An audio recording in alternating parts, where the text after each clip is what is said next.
हाय, good morning. तर आज मी मुलांना टिफिनमध्ये काय दिलं ते चला तुमच्यासोबत आज शेअर करते मी रेसिपी. तर आज मी मुलांना दिला आहे पास्ता आणि तो पण थोडा माझ्या पद्धतीने केलेला आहे मी. युनिक केलेला आहे. ती टेस्ट मुलांना पण आवडते.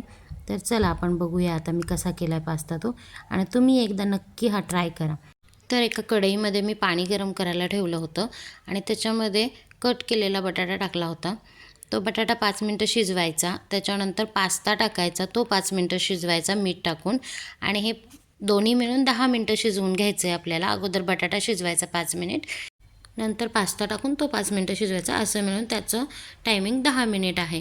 तर इथे मी कढईमध्ये तेल टाकलं, कांदा टाकला आणि कांदा जास्त परतायचा नाही. थोडासा लाईट गुलाबी असा झाला की लगेच त्याच्यामध्ये टोमॅटो आणि जर तुम्हाला टेस्टला हवी असेल तर हिरवी मिरची टाकू शकता.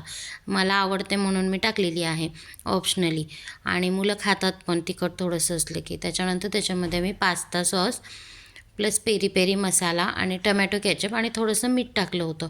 हे सर्व टाकून छान परतून घ्यायचं आणि नंतर 1-2 मिनटं त्याला सोडायचं. त्याची छान ग्रेव्ही तयार होते.